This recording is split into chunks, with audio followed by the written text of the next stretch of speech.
Hello ladies, and welcome back to the 121 Deal Breakers video series.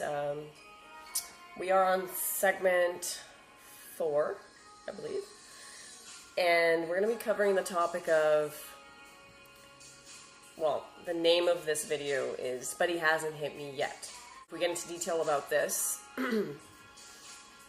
a lot of women I talk to, and I was guilty of this too, a lot of women I talk to regarding abusive relationships, they say how they don't feel that they're in a really bad situation because it hasn't gotten physical. And when I hear that, it's very disturbing. It's almost like, are you waiting for that to happen in order to categorize your relationship as abusive?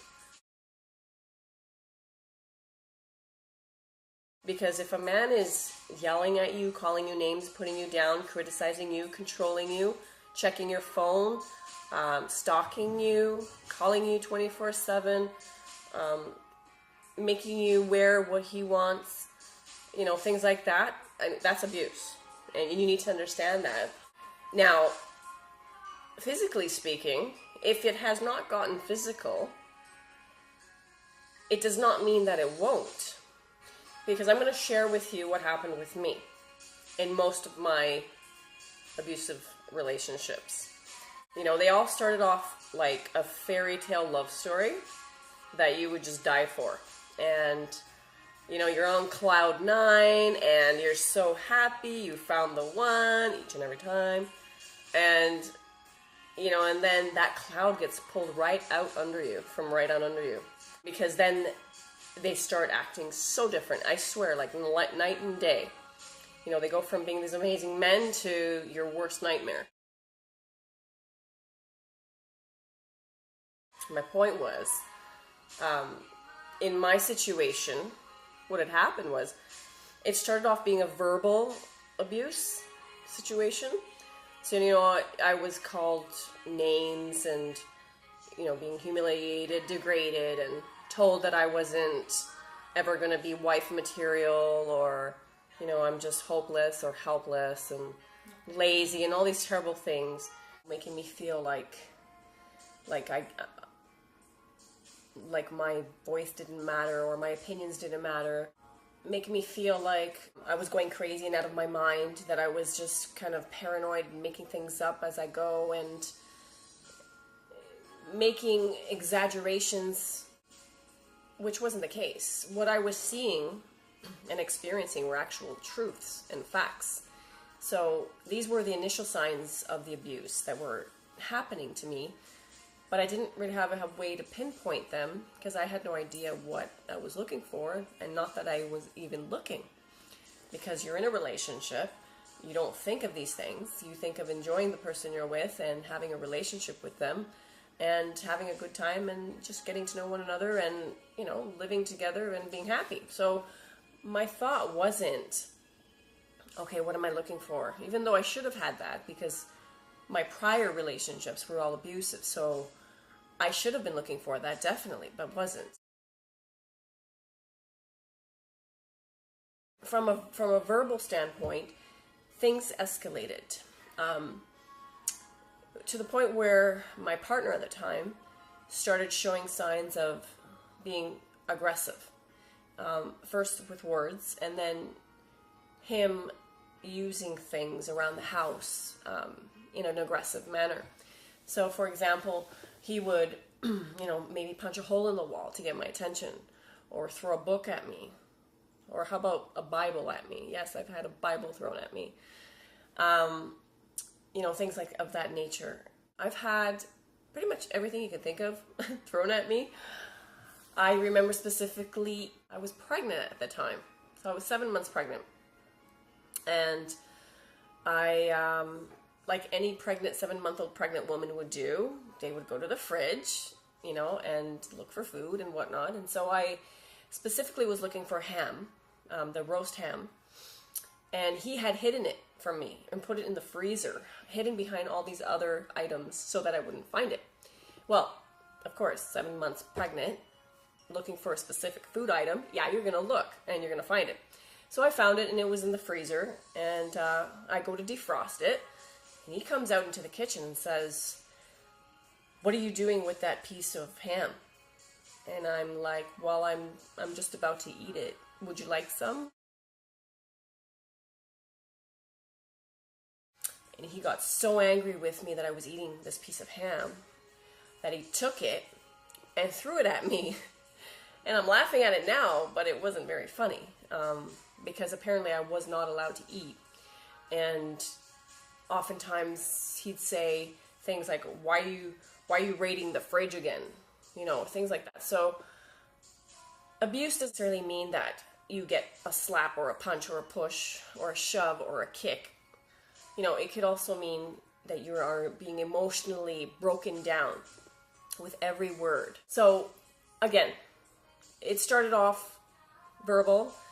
It escalated to my partner showing signs, physical signs, so like punching holes in the walls and whatnot, throwing things at me or breaking things around the house to prove a point, to make his point. And then it did escalate to physical, at which point I had a series of incidences happen. I don't want to get into too much detail about all this here, but I'm going to share some things with you. There was one specific incident that really stood out, that to this day stands out to me, and it's as if it's happening in the moment that I'm speaking it. You know, when you're pregnant, your pregnancy is supposed to be something that you look forward to, something so beautiful. It's a moment that is so precious. You're bringing a life into the world. You know, a mother and unborn child create this bond, and, you know, you just get to know each other. Your body changes, everything changes. Your physical, chemical, biological makeup, everything gets affected. I did not get to really get to know my pregnancy and my unborn child the way I wanted, because every day was survival. Every day was, you know, is he going to get angry? You know, I was constantly walking on not eggshells, pins and needles and broken glass, and sometimes literally broken glass. Going back to what I was just saying, there was this one particular incident where my son and I were in the, we call it the TV room, and we were all in there with my partner at the time, and typically baby would, you know, cry sometimes and want his bottle, want to be changed like a typical baby would, and then he would go back to sleep. Now, he woke up crying and he couldn't be consoled, so finally I walked him around and was able to calm him down, but my partner was convinced that it wasn't a good idea for us to return into the room. So I was kind of told that we should be going off to bed now into the next room, which was our bedroom. I wasn't tired. It was early in the evening, and I wasn't prepared to go to bed, and baby was calming down, so I insisted that, you know, let us stay in the room so we could finish watching our movie together. He was not at all happy with that. And he insisted that we go into the next room.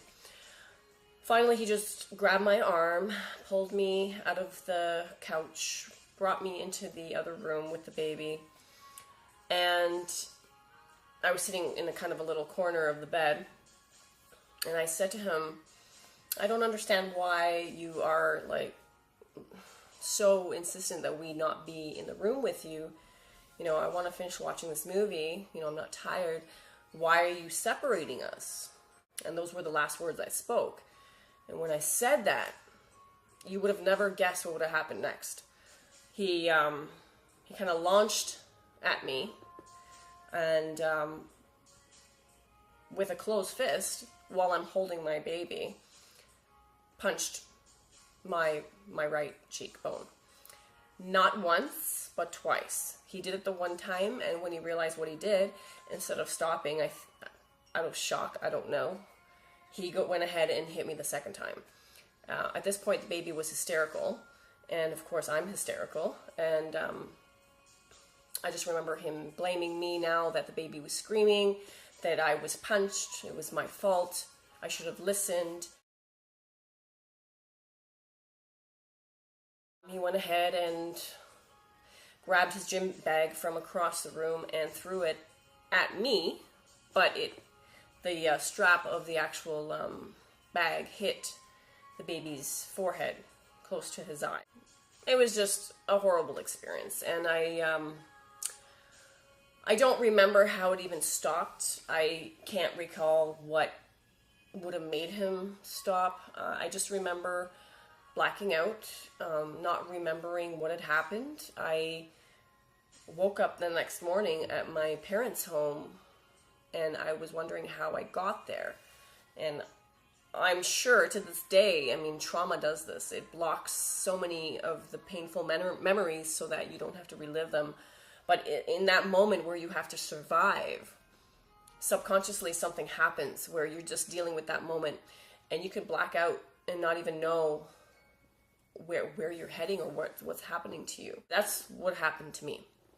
I woke up at my parents'. I had no idea how I got there. My truck was on the street, and I was just really confused. But then I realized what had happened, and I remembered certain things. It was like a blur, but I remembered what happened. Anyways, the point I'm telling you this story is because the title of this segment is But He Hasn't Hit Me Yet. Well, remember, my partner didn't hit me right away. It was all verbal, and then it escalated to him getting upset, raising his voice, swearing, whatnot, throwing things around the room, punching holes in the walls, and finally to hitting me. That was not the only incident, but I'm just to give you a little background on me and what the segment is really about. I gave you a little info there. But basically that's it. I just wanted to make sure that you ladies know that just because your man is not at the present moment hurting you in some physical way does not mean that he won't. So don't rule that out at all, and be prepared for anything. Because when you're dealing with abuse, I mean, he could be great one minute and then completely be a monster the next. You're not living in normal in a normal healthy relationship. You're actually dealing with an abnormal situation. And so you need to realize that you're not in a safe place. You're not in a place where you're going to grow with this person. If anything, you're going to be broken down. You're going to be torn apart. It's not fun. This is not the way to live for anyone. So I just wanted to come out here and share this with you because I thought it was really important that you just understand this. You know, he may be swearing at you. He may be, just shoving you. You may think it's okay or that it's not so bad. Well, I'm here to tell you it is bad. It's terrible. Nobody should have to live through that. Nobody should have to be touched in a way where they feel harmed or threatened. So I don't know how that would constitute love, and it doesn't. I'd like for you ladies to really think of that and realize that I don't need to even be saying this. You know in your heart that what you feel and what goes on behind closed doors is not right. It's an important segment to know that you're not going to be at all experiencing happiness in an abusive relationship, and especially in an abusive relationship where it has escalated to the point of physical violence. You do have the choice and the chance opportunity to find help and get out. You need the support, and you need to get this done. Sooner or later, you're going to have to make that decision for you and your children if you have any, because it's a life-threatening situation. You know, you're living constantly not knowing what's going to happen next. So I just wanted to touch up on that a little bit and want to thank you for taking the time to hear.